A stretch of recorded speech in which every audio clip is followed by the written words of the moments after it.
Wow, I was not expecting that. This is the first video on the channel, and I did not expect it to get this many views or this many likes. So I just want to say straight away, thank you very much for everyone who set aside some time to watch the video.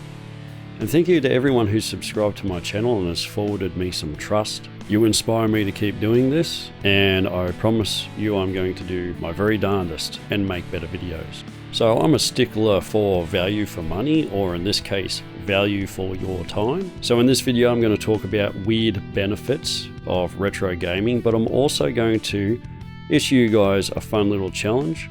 I want to see if you can name every game featured in this video. Put them down in the comments down below if you know what they are.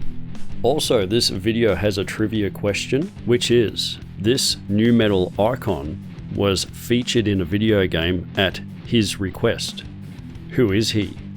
Put your answers in the comments down below. And one more thing before we get into the video. At the very end, I'm going to list my ideas for the next few videos, and I want you to head over to my community posts and vote on what you would like to see, because I want everyone to be involved. I want to create content that you would like to experience, and your help would be greatly appreciated. Thank you very much, guys. So the idea for this video came up when I had been playing some retro games. I've been playing and emulating some PlayStation 1 and some PlayStation 2 games on the computer. And then I started playing a game that had very recently come out, and I noticed some key things that are good for both retro and modern games. And I thought this would be an interesting list. There are some weird benefits you don't expect that you will have if you go back and play some retro games for a while. So I've made a list of 10 different benefits that I experienced that are, in my opinion, amazing, that you might experience if you go back and play some retro games for a while too. Number 1, you get to see where gaming trends were pioneered. You also get to see the evolution of your favorite games. And there are some game series that have games out now that have games in the previous entries. They have aspects or parts of them that you don't see in modern games. I think a good example is Gran Turismo. Gran Turismo 4, widely regarded as the GOAT of the Gran Turismo series, had 24-hour-long endurance races. Now, I am in no mood to do a 24-hour-long endurance race, but that is, as far as I understand, the only Gran Turismo in the series that does that. Or maybe Gran Turismo 6? I don't know. But either way, no, actually Gran Turismo 6 doesn't have endurance races, does it? So, and maybe Gran Turismo 5, I don't know. But you can see where some games, you can see their evolution. Take Tekken, for example, how basic Tekken 1 is, and then go to Tekken 3, and there's the Tekken Ball mode, which I don't know if that's been brought back into a more recent entry in the Tekken series, but there are aspects of previous games that you would miss out on if you didn't go back and play those retro games. And there's also things that are in retro games that are actually ahead of their time. And when you discover it in those games, you're like, wow, this game is really ahead of its time. I can't believe this. And it's kind of exciting. It makes me at least fall in love with the game a little bit. As long as the game is, overall reasonably good. But yeah, this is a great one. Number 2, there are a massive variety of existing games out there that you can pick up and play. And it sounds stupid, but you could wait for games to come out, and some games I've been waiting far too long. I love to play the new Fable because I love the Fable games, but when is it coming out? I don't know. Go the other way, go into the past, there is a plethora of games there ready to play that I've never experienced before. There's so many games in the past that I haven't played that I don't need to buy a single new game between now and when I die. I'll have enough to play for all those years, many, many years to come, let's hope. And this combined with point 1, like there are so many games out there that are highly regarded as truly amazing that I have never played. As a matter of fact, I've never played a Metal Gear Solid game, not a single one. And eventually I will, and I'll probably feature that on the channel, but I've got some catching up to do. And I think I'm going to be set for quite a while. Now, this one is one I've been thinking on for a while. Point number 3. Retro games don't have the same long-term risk as digital items or digital games. And the reason I say that is the Xbox 360 store, I understand it's going to close down mid this year. It's not too far away now. And if you have digital games, I don't know whether if you have digital games and they shut down the store, you can't get them. I do believe that could be the case, but correct me if I'm wrong. But the fact that this has sort of brought to the surface the vulnerability of the digital side of games and the gaming industry, meaning that things aren't forever. There is going to be a ticking clock on everything that's digital. But retro games, so games from the PlayStation 3 and backwards, where a majority of PlayStation 3 and Xbox 360 games came out more or less complete on the disc and back. You don't have to worry about that. The game is always going to be the same. Of course, there is the risk of the disc getting damaged or deteriorating or something like that. I think the risk of that is lower than the risk of a digital game being no longer accessible. A recent discovery, now I never got to try PT, the playable teaser, that was very highly regarded, still is. It's gone, you can't get it. And I heard a rumor that people are selling their PlayStation with that on it for huge money, because it's now the only way you can get it. I know it's only a playable teaser, it's not a game, but it sort of got me a little concerned about the longevity of digital games. And there's also, from what I've been reading online, a bit of talk about next generation consoles, so PlayStation 6 and whatever the next Xbox will be, just adopting digital only platforms on the premises that Steam revolutionized this for the PC, because how many people are buying PC discs and installing games. I went to EB Games the other day, which is GameStop in Australia, and there were 2 games. There were Starfield and Destroy All Humans, the remake, for the PC, and that's it. So if trends or history are a predictor of the future, there will come a time when consoles are all digital. You're really just buying access to the game. You're not actually buying the game. You can't take a digital game and lend it to a friend unless you count family sharing on some consoles as that equivalent, but you can't both log into the same account. So yes, retro games are digital deterioration proof. Point number 4, we get to experience those older games now as the creators and developers had envisioned them then. So I remember looking on the back of PlayStation 2, Xbox cases in the store in EB Games, looking at the back and looking at the screenshots, and the screenshots looked amazing, but the in-game, when you're actually playing it, doesn't look anything like that. And I always wondered why. I was like, that's weird. Why do these games look so good on the case, but so pixelated with aliasing you could cut a tree down with? What's going on here? And I think I figured out that they're taking stills from the development of the game. So they're using a more powerful piece of hardware, their computer, to make the game look amazing. And who knows, they could be just running a demo at 10 frames a second and they just capture a frame somewhere in the middle of that. And that's going to be their promotion for the game. Now, these days, with the advantage of emulation, we can get those games to look exactly like they do on the back of the case. So my computer, I'll go over the specs of my computer in a video, by the way. If you're curious about that, I'll go over the specs in a video. I can emulate a lot of games at high resolution. I don't know what the specs are you really need to run games from PS2 and GameCube era and back. But I don't think you need them to be that powerful. I think GTX 980 level is all you need to get good 4K 60 frames a second gameplay. But we can now upscale these games. We can put frame rate patches on there and experience them at 60 frames a second, looking as crisp as freshly fried potato chips, and experience them exactly how the developers and creators envision them, how they probably would have wanted them to be played. Point number 6 is kind of related to point number 5.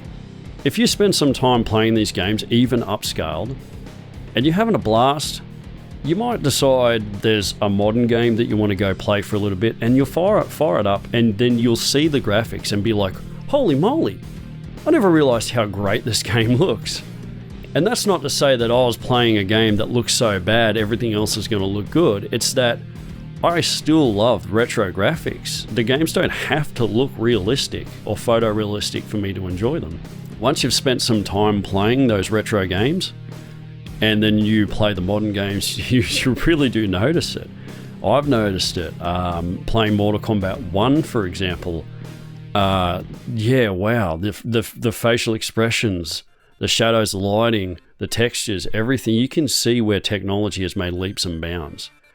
And I have a new appreciation for it. I wondered whether, as time went on, as I went from console to console or game to game, that the changes had been somewhat minute between each generation, that you can see that it looks good, but it doesn't look that different to the previous generation.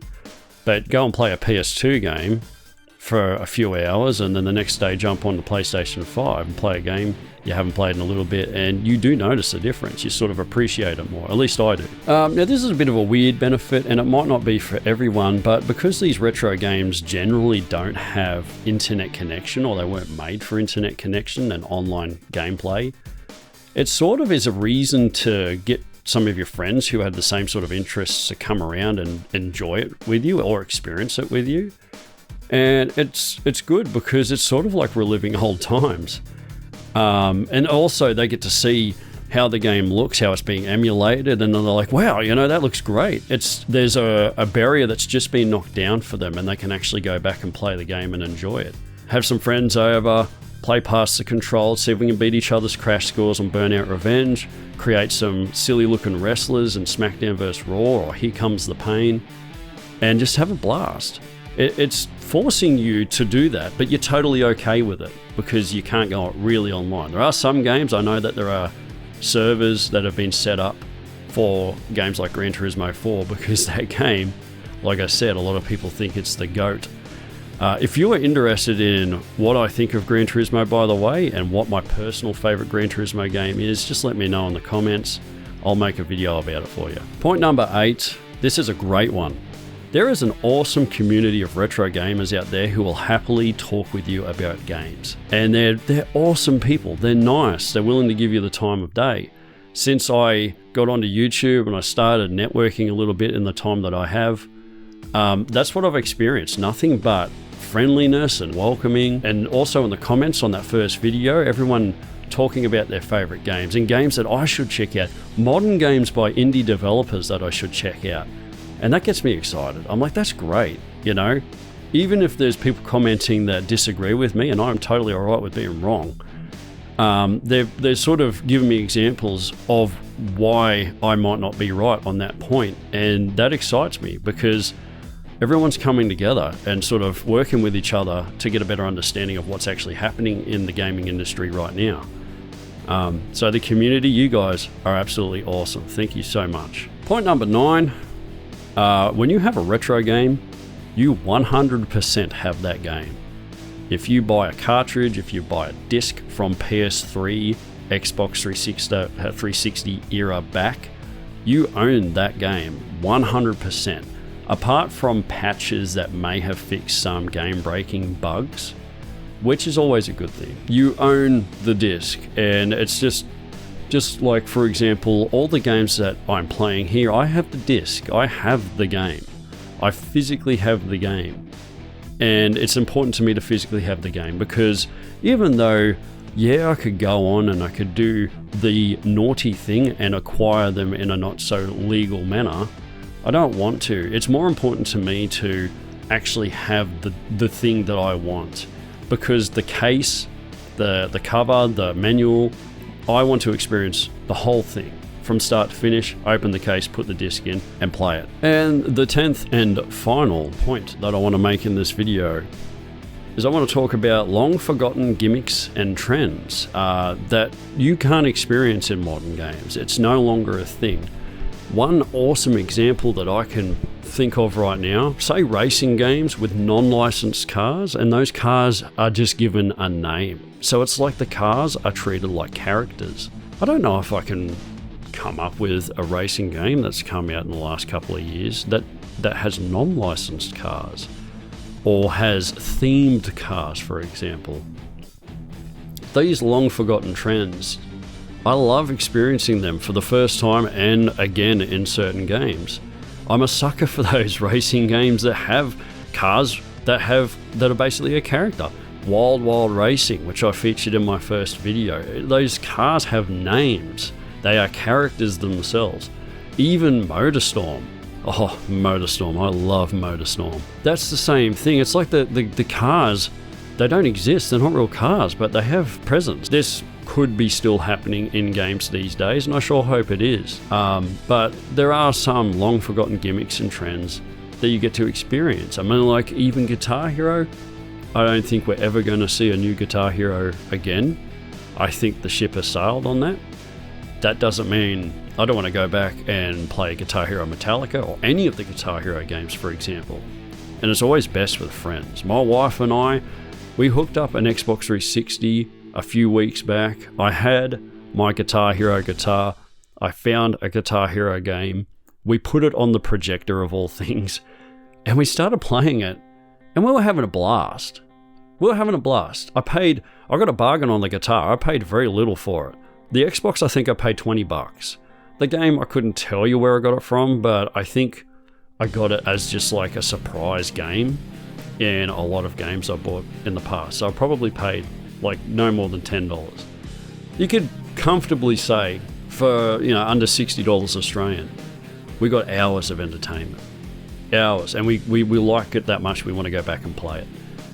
And that is, to me, an incredibly surprising. It's not surprising, Guitar Hero is fun, but it's an incredible benefit that we got to experience by going back and taking a step into the past and playing that thing. And going back to my first point, experiencing a pioneering trend or implementation that you can't experience in games that come out right now.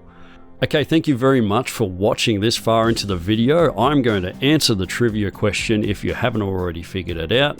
In 3, 2, 1, it is Mr. Fred Durst, lead singer of Limp Bizkit. I think he made a deal with WWE, who were WWF at the time, to feature his music as the Undertaker's entrance music. He made a deal with them to be featured in the game as a playable wrestler, and they agreed. And I think that's awesome.